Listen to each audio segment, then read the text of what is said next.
Welcome along, everybody, to another fantastic episode of the Camunda Question Corner, where we answer things about Camunda. Not at all unusual. I hope some of you guys have visited before, but have no fear in case you don't. Let me give some quick introductions. This Pfeffi special is brought to you by myself, Niall. I am a developer advocate for Camunda. If you're on the forums, you might see me there. If you are looking for tutorial videos, you've probably seen some very poor editing from my side. And generally speaking, I try to help, if I can, with people from the community to get them using Camunda correctly. Well, I also, of course, have joining me as well, Nele, who is a consultant with Camunda and works around building POCs and things. Nele, do you want to say hello? Hello, everyone. Yeah, I've been there since the first question corner, and I'm also happy to answer your questions around Camunda. Thank you very much. And of course, joining us as a very, very special guest, the bottomless pit of knowledge that is Shuppy, Tim. Would you like to introduce yourself, Tim? Yeah, sure. Hi, my name is Tim. I'm the engineering manager for the Camunda Cloud team. I'm here for a year now, and we are a bunch of 7, 8 people, I think, in total. Yeah, and we are basically building up all the stuff that is above Zeebe to provide Zeebe as a service. And this is Camunda Cloud right now. Awesome, thanks so much. Now, as everyone knows, as well as answering questions about Camunda and Camunda Cloud, we also take questions about our specialist topics. Mine, of course, is the Roman Empire. Nele's, as always, is photography, as an award-winning photographer herself. And Shuppy has chosen to take Pfeffi, a very popular drink here in Germany, as a drink. So cheers to Tim. Cheers. Well, so any questions, do ask. So next up, how do you guys actually ask questions? It's very straightforward. We use a little app called Slido. You can use your phone to take a picture of this very QR code, or you will have seen that Luca has put the link in the thing already. Now, this link has been up for about a week, so we've had a bunch of questions pour in. But since you lovely people have taken your time to show up, we will of course prioritize questions that we get live. This is recorded, so afterwards you'll be able to see all the answers later on YouTube if you missed them. With how to use Slido very quickly, if you don't already know, you click on that link, you will be able to either ask a question, or of course, if your question has already been asked and you're interested in seeing it, if you upvote stuff, then we are likely to find it sooner and more likely to answer it. Okay, so yeah, let's answer some questions. Okay, so let's kick things off. So far, these are the questions. If anyone has any discussion, feel free to, or any questions that are meta about what's going on, put them in the Zoom chat if you're stuck with anything, or if anything is there. But any questions you would like Tim or myself to answer, then leave them on Slido as well. Okay, so well, since Tim is our special guest, he shall be the first one to take the first question. Tim, is there any question there you would like to take offhand? Yeah, I think it's pretty obvious that I take the Pfeffi question, right? So the best Pfeffi in the world is obviously Mintu from Finland. It's actually a liquor, but it has 50% alcohol and it's really good. Even my wife loves it. So, well, this is a good sign of it is really good. So if you haven't tasted Mintu yet, give it a shot. That's great. That was good advice. Thanks very much, Tim. I will mark that as answered. Yeah, Mauricio, do you have a follow-up there? Yeah, I just want to ask, like, does it mean something in the original language? I mean, probably something about, I don't know. I don't know any. Well, no, it's, I mean, mint. Well, Niall, you're from Roman Empire, so you know some Latin. So I think you should do the math here. No problem. It means a drink of Shuppies. And it is and it has been known as that forever. So I'm going to mark this as resolved. Okay, let's see what else we got. We also have, let's scroll down a bit. Let's find something that might be interesting for me. Actually, this might be interesting for Nele, since you were working on this recently. The question we have here: is it possible to restrict an external task worker from getting certain data in the process? Nele, do you want to help answer that one? Yeah, I can definitely help that. The short answer to it would be, at the moment, no. There is no way to restrict that data, but I see where this question comes from, and or how you could implement maybe a solution to it on your own. It's kind of the concept that you think as an external worker, as a user. So if you think a user belongs to a group, and then you have those different authorizations for a group, depending, they can use different apps, but they also can just use certain process definitions. And of course, it could make sense to think for external workers of the same concept of authorization as well. So an external worker could just get work for the process definition it belongs to, and you could even think maybe a little bit more lower level or more down level, to say maybe even in that process definition, not all process variables should be accessible. So yeah, it could make completely sense to think about a concept, how to get authorization there for external workers. But at the moment, we don't have that in the Camunda engine. You would need to come up with your own implementation there. I hope that helps. That's awesome. Thanks a lot, Nele. We must take a look to see if we have a feature request for that, because it actually sounds like a very interesting additional feature, I think, for security. Cool. Sure. I'm actually particularly interested in this question. Actually, what is the structure behind basic cluster? I assume it's clustering in Camunda Cloud. How does clustering work? Tim, do you know how clustering works in Camunda Cloud? Yeah, kind of, I guess. Well, I could at least pretend that is that I know it. Well, in the end, we're using Kubernetes, or a managed Kubernetes solution provided by Google here. So we are not managing Kubernetes on a vanilla level, but we have this as a managed service. And each of the Zeebe installations we put up for you as the user is, of course, isolated. But yeah, well, it's in the end, it's Kubernetes, and everybody is getting his own share of Kubernetes with dedicated resources. So there is no kind of cannibalization or something like this happening. So you can be sure that the stuff you get is definitely yours, and nobody is looking at it. Cool, thank you so much. Now, because it's got a bunch of upticks, I'm going to expand this further. I'm also going to take advantage of the fact that Mauricio is here. So Mauricio, if you don't mind giving us a quick, let's go down a level and let's talk about how Zeebe itself actually clusters.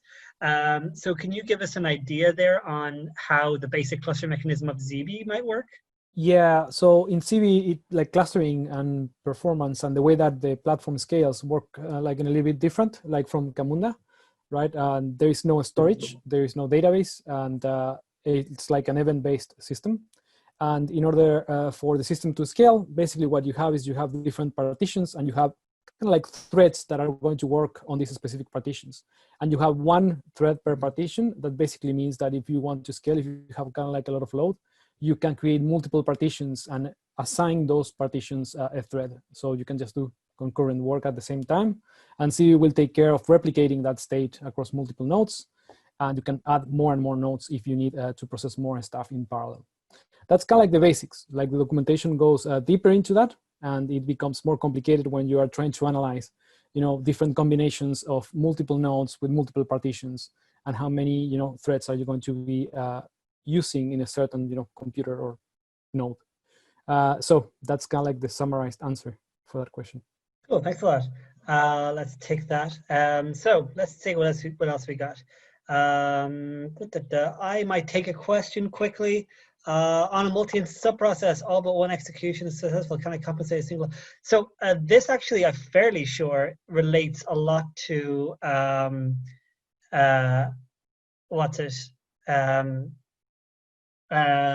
forum question is very, very similar to this that I came across during the week. And I saw this question here on the thing, so I actually have a good answer for this, because the question in the forum asked a very simple question. I have a whole bunch of a multi-instance subprocess. That means lots of child processes that are running, starting from a parent process. Most of them have been successful, but I want to compensate any of the ones that have triggered certain things.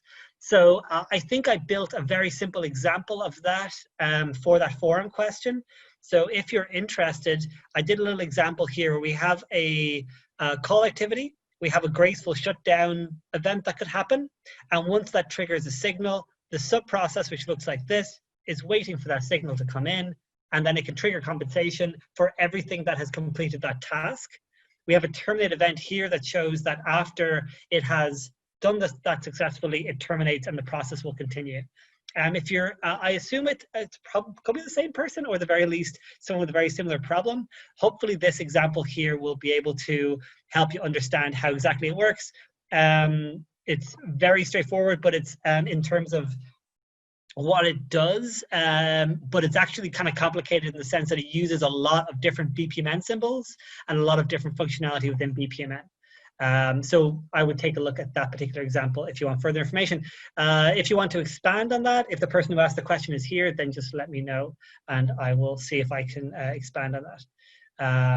Okay, so let's take that one. Okay, let's have another. Okay, Tim, is there a Camunda Cloud question you would like to take? Yeah, well, I think this is pretty easy. The answer is right now, no. It's perfectly doable, but right now I think we have something like, I think we wipe out historic data after 3 days or something like this. I'm not totally sure about this, but right now we wipe historic data after 3 days. But this has the recurring requirement from the outside, so expect some changes in the future about this. So when you say like historic data, historic events, is that essentially the history of the process that has been executed, that's been wiped? I can answer that question. So basically what we are deleting are, like processes that were completed, right? After 3 days. So if a process is completed after 3 days, it's cleaned up. That's going to change at some point, as Tim mentioned. But if processes are like in flight, if they are still running, you will be able to see those in there. If you have different requirements, which of course you will if you're working on a project, just get in touch and let us know that you need that, so we can make sure that we enable that for you or in the future for some people. Okay, awesome. Thanks, Mauricio. Cool. So that's an interesting thing. I actually have a follow-up question for this because I'm kind of interested in this. Are the historic events stored in Elasticsearch? Is that what's getting wiped, or is it the actual like in-memory stuff that's happening in Zeebe? Where exactly are these historic events? Yeah, in Elasticsearch. Okay. Zeebe basically just has the information for the currently running processes, and it constantly exports the stuff into Elasticsearch. But as soon as a process instance is done, in terms of finished, there is no trace of it inside Zeebe. Okay, and this is likely to change in the future then? No, well, exactly this concept is part of Zeebe. What is going to change in the future, well, at least from my perception, is the strategy how we are going to wipe historic data, finished data from Elasticsearch.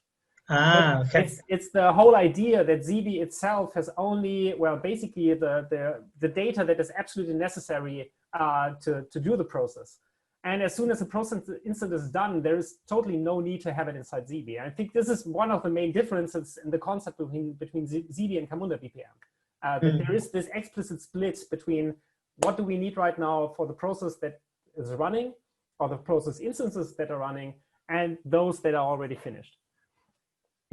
Okay, cool. Let me tick that. That looks pretty good. Let's see if I can find something for Nele to answer. What's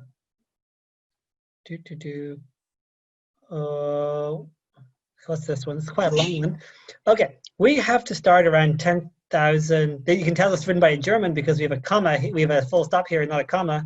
See, we have 10,000 instances of one complex process. At the moment, it takes 20 hours. Wow. How can we improve performance? I mean, it's nice to get numbers. Do you have any ideas on how we can solve this problem, Nele? I mean, that's, well, okay. So this is very general, of course, because we don't know the process here. We don't know how it looks like. But in general, if you have that issue here that you have multiple instances starting and it takes so long, you want to look at performance, or you want to see how you can improve performance. And I like to share my screen, or let me look if I can find it here. Yeah. Because, Niall, I take it away from you. Okay. Because actually we have the Camunda best practices, and it's always maybe a good start to look at the performance measurements that Camunda offers. So the basic understanding of the performance basics, basically. And there are more ways, of course, how you could improve your performance. It could be data-based problems. It could be also maybe in the model itself. It could be also the threading, or well, first comes thread, so handling how the job executor handles those jobs. And this is a really common one. I want to explain that in a second. It also could lead, or it could also mean that maybe you have some things in your model that leads to a lower performance. I think that comes more in the bottom. Well, or not. Yeah, here it is. So there's the whole thing of using multi-instance markers. So if you have them, for example, in a sub-process, that also will lower your performance. And the common problem that we see very often is actually the one, if I go back to the job executor. So this is a good spot basically to see what you can do to increase performance. And of course, we need to know more about your system and your process itself to give you what you need for your performance. But the thing that we observe very common is the thing that, where is it, with a job executor? If you don't set the job executor, or if you don't do anything, the job executor is having 3 threads, and that's it. And that could mean that it takes a long time to handle all those instances. And if there are still threads available, you could just give the job executor more threads. And you can do that basically if you go to the process engine configuration YAML, or not. I think I went to the wrong one. Let's see if I have it. Or was it the right one? Yeah, there's this configuration YAML basically, but I'm looking for something else. I will send the link, but in the YAML you can set basically the threads the job executor is handling to a higher number. It's coming here, perfect. And here you see if you don't set it, the default will be 3, and it could be maybe a solution to increase that number. Okay. But yeah, overall, I think you have to look more into your process and the measurements you have to see, or to say what is in your case relevant to increase the performance. Niall, you might have an idea how to increase performance. I mean, that was just the job executor I explained here. Is there something you would like to add? Sure. I mean, like, it kind of depends. As you said yourself, you're getting a lot of information there, but not the process really matters. The number of commits matters to the database. So you could end up having a process that is very, very slow because it's got a whole bunch of commits throughout it. And every commit database takes up resources. So you could have a scenario where changing the job executor doesn't really help because the database is still being pummeled with lots of commits. Scaling then your database is a more complicated scenario. There's a few different options there, but it usually happens on the database level, not really Camunda's level.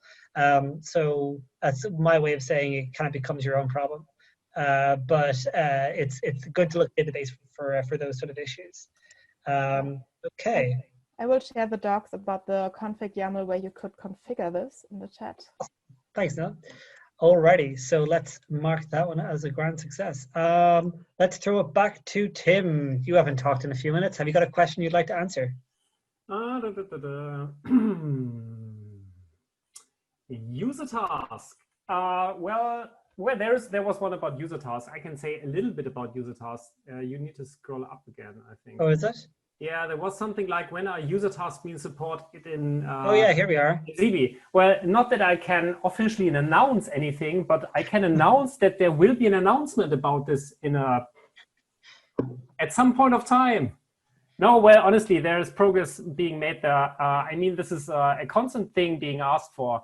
When I had my first presentation about Camunda Cloud in January, it was basically most of the questions were regarding when is human task management being part of the stack. So we hear you. This is officially needed. People are working on it. There is going to be an announcement at some point of time about an announcement being made for officially supporting this request. Thanks for the weird clarification for that, Tim. That was good. Thank you very much. Happy to help. Yeah. So I'm going to go straight to this question here because I think Clemens, who's already in the call, asked this specifically. Is it possible to cluster the open source version of Camunda? So if we're talking about Camunda BPM, then yeah, there's no problem. There's no, in terms of the difference between the open source and the enterprise version, there's really very little technical difference to the engine. The only differences really come in patch releases. So being able to, you can use the open source version of Camunda BPM in production, fully featured as you would the enterprise version. Really the only differences are around support, security patches, and some additional features in Cockpit and Optimize. But in terms of low-level stuff like clustering and API, open source version is no problem clustering, go to town. It's a particularly easy thing to do. You just need to start up 2 instances that are pointing at the same data source. That's it. They will then cluster. Magic. It's luckily not so complicated. There's a few other complications that happen with clustering, i.e. you need to be aware of where the deployment lies. If you deploy to one node, you need to make sure that the other node also has the same deployment in certain cases. But basically, it's fairly straightforward for a homogeneous cluster. So have fun with that. If you have any follow-ups, feel free to post them. Let's try and take this question from Brian, because again he's also on the call. So Tim, you got first dibs on this. If you want to throw it to Mauricio, then feel free. But if you want to answer the question of if switching to Zeebe Camunda Cloud is feasible for a person, would help a lot. I think this is probably something better for Mauricio, I hope, at least. Can you try to explain me the question? So the question you already addressed about Camunda scaling, if switching to Zeebe. I think that was a question that I had. The guy who asked, he starts 10,000 process instances and has a complex process and it runs 20 hours. Mm-hmm. So yeah, well, again, I guess that it's the same answer. It really depends on how the process looks like and if Zeebe is supporting all the features that you need for that process. In reality, the idea behind Zeebe is that it will scale way much better because it can do things in parallel, in contrast, and it doesn't have a database, so transactions are not the problem in that case. But it will be interesting to see what kind of process do you have and what are the real requirements, like starting 10,000 instances, 20 hours, or if it's taking 20 hours now, where is the time spent? Is the time spent on executing service tasks, or it's just executing processes? It's a difficult question to answer without having more details on that, but definitely something interesting for the Zeebe team to see, because yeah, if you can get in touch with more details, that would be interesting for an internal discussion to understand. Yeah, your use case is more suited for Zeebe or for Camunda. I think all things being equal, being that let's imagine that you have a process in which the symbols that you need are all implemented by Zeebe and so on and so forth. Generally speaking, if the only question is just around scale, Zeebe is usually the better option. With numbers like 10,000 instances, that's probably a little bit beyond Camunda BPM to deal with in a reasonable time frame per second.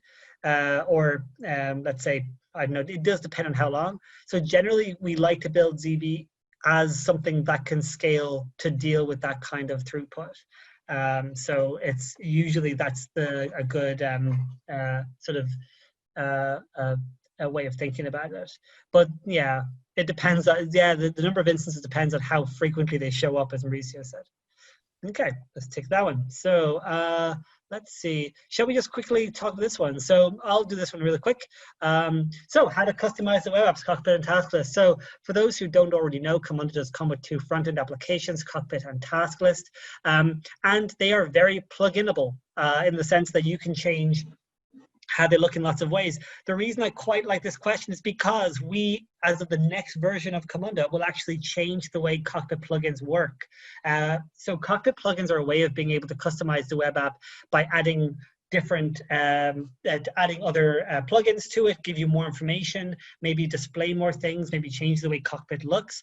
We've had it for a while, but it's always been a bit finicky to actually get working.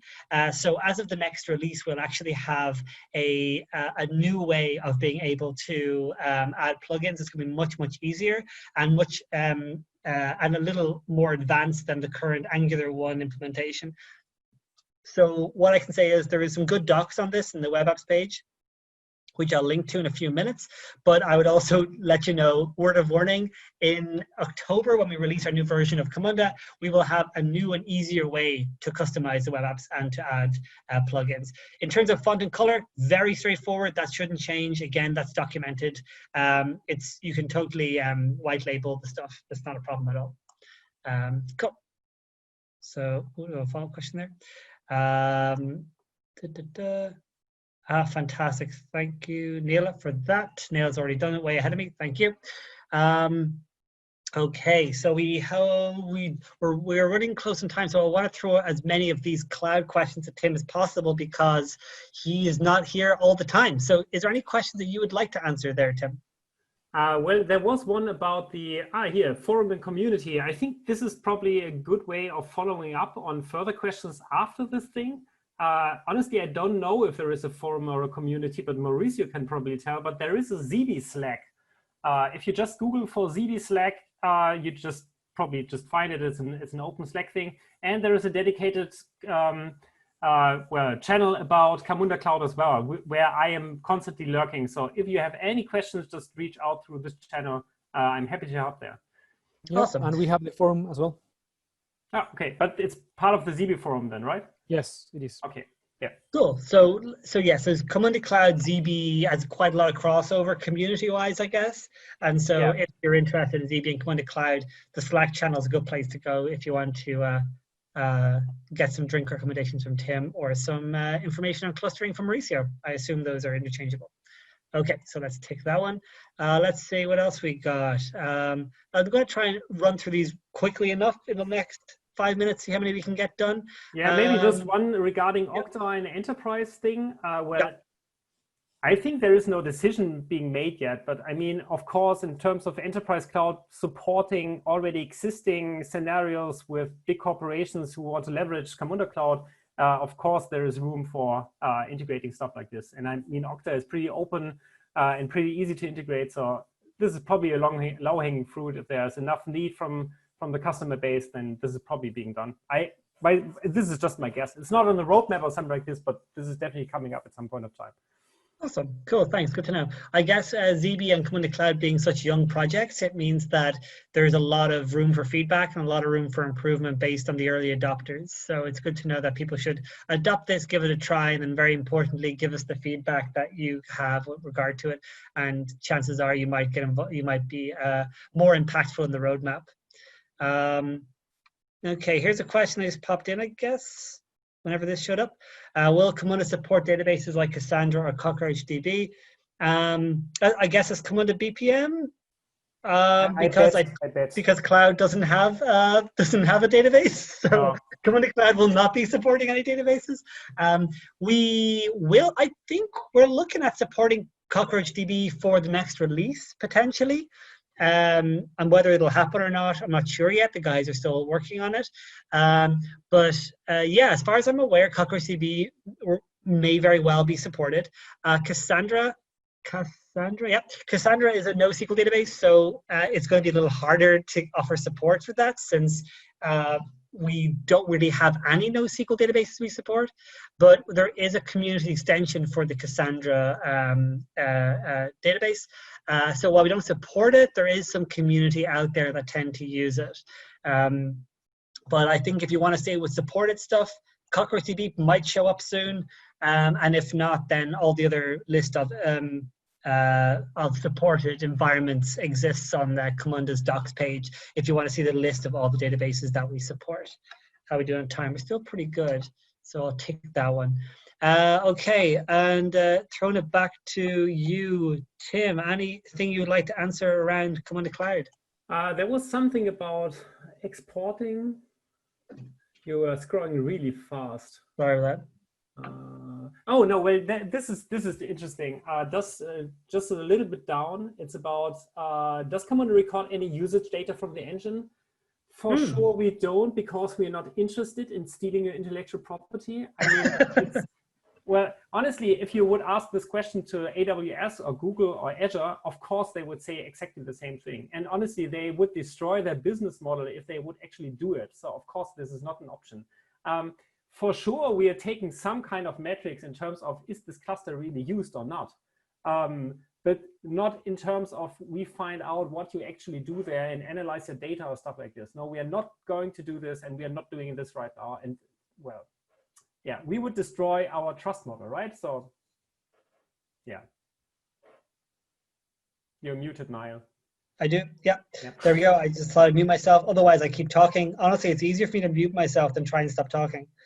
Okay, so yeah, that's very well answered. Thank you very much, Tim. Let's have a wee tick of that box. We'll take maybe two more. I'll maybe grab one for Nele. Do you have any questions there that you're interested in answering? I have one about, sorry. Yeah, go ahead. No, just the one about Zeebe and Signavio. Yeah. I would say that it is, as soon as Signavio is generating BPMN, it's going to be compatible with Zeebe. If that element is supported in Zeebe, in the Zeebe documentation, you can find the supported elements. And you will probably then need to use like the Zeebe modeler to add more technical details, like, you know, properties that you will need to execute the model. But I would say that Signavio, it should be compatible with Zeebe. Awesome. Yeah, I think. Do you know, Mauricio? They have this modeling section in Signavio, but they also have a workflow automation tool in Signavio, but it's closed source, right? So it's not open source. That would be also a difference between Zeebe and Signavio, then, I guess, right? Of course. And also, yeah, well, that's a big one. Yeah, Nele's right. I think Nele's put on something very interesting there. If you've developed a automated process in Signavio, it probably won't work. But I think, as Mauricio said, if you're just modeling a process, assuming Zeebe supports those symbols, it'll probably work. My mistake, Nele, you were 100% right. I was referring to their modeling tool, right? Like I was thinking if they compare with each other, and I was thinking I don't know that tool that well to give more details, but I think they are completely different from what they do or how they Let's call that one answered then. Cool. Let me just, I'll take this one last. Well, no, two more, because I want to give Tim the final question. So Tim, be looking, I know, because I want to make you work for your Pfeffi, Tim. Okay, so I'll answer this one quickly. Why can I not open DMN models created in the new version of the modeler in older versions of the modeler? Okay, so I saw this question, I knew exactly what it's about. It's because as of the new version of Camunda Modeler, we actually support DMN 1.3. It was actually a very, very big change. DMN 1.3 added, as part of the meta model, a description of where elements are on the canvas. Before that, we had to use a custom XML to describe where exactly everything was. But now, if you open up an old model in the old version of the modeler, it'll automatically generate that in the new DMN standard, but you can't go back. So that means that if you use the new version of the modeler, even with old DMN models, it'll generate new XML to the standard of DMN 1.3, which means you won't be able to load them up in the modelers that actually support DMN 1.2 because that information is kind of lost and changed. So that is a bit of an issue. I think we've added a warning on the download page, but I've seen this in the forum a few times and people are definitely getting confused by this. But hey, I mean, DMN 1.3 is cooler and so on, so it's a good thing. So let's take that. So Tim, the last one's with you. What would you like to answer? There was one about, where is it? Can historic data already be exported from Zeebe's cloud offering? This is easier? No, because there is no way you can inject custom exporters to something. This is sad. Yes, it has been constantly asked for. Yes, I guess there will be some reaction from our side. Well, basically, we need to find out what has highest priority and what not. And this hasn't been asked, for example, by the currently paying customers we're having right now. I definitely see the need to have this on the long run, but we definitely have to make a choice. What is the next thing we are focusing on? Yeah, that's the reason why it isn't there, because it wasn't obvious that this is the next thing we need to do. All right, cool. Thank you very much. Okay, so let's leave those for now. Let's just go back here for a moment. So we shall leave the questions that are there, and we shall go into a little update for everybody, which is of stuff that's coming up. So thanks everyone for coming along, and now that you're here, you should know we have more events happening. We have our conference, CamundaCon Live, for 2 days in October, 8th and 9th. If you are a Camunda user and you have some stuff to talk about, call for papers is open. It is right here. Let's see if I can click on that link. Probably not. It's right. I'll post the link just now. So if you have a thing you want to talk about, do let us know. Submit your talk, and then who knows, you might be picked. The CamundaCon is a really, really great conference. I really enjoy it. It's usually very heavily populated by community members and has a lot of really, really good stuff. So please do apply. You're fantastic, Luca. She's posted the link. And of course, if you don't want to speak, but you'd like to attend, that is no problem at all. It'll be a remote conference, and I guess signing up is also possible at camundacon.com. Also, next question corner will be on the 30th of July, in 3 weeks from now. We will see about a special guest. We'll see if anyone could possibly be more special than Tim. It's very unlikely though, but we'll see what we can find. And finally, as well, we should let people know that we have talked about a whole bunch of stuff today. And if you would like constant updates about new extensions to the engine, new releases of the different products that we create, and also updates from the devs and highlights from the events and community, please do sign up for the newsletter that exists. Luca, who is on the call right now, has just posted up the link to it, and it curates it for us. It's intended for technical users of the engine, so it'll be very much focused on stuff that would interest you as a community member. Okay, and I think that has brought us to a good, yes, we have a thank you slide, which, as everyone knows, means that the conversation has ended. With that, of course, I would very much like to thank Nele for joining me as well as my co-host, Tim as our special guest, and mysterious special guest star Mauricio as well, of course, who without even being asked, decided to pop along, join the community, and answer a bunch of questions about Zeebe. So thank you very, very much for that. You can find us on the forum if you have any follow-up questions that have a slightly longer lead time. But with that, thanks a lot, everyone, for coming along. And hopefully I'll see you in the next question corner. Bye-bye, everybody.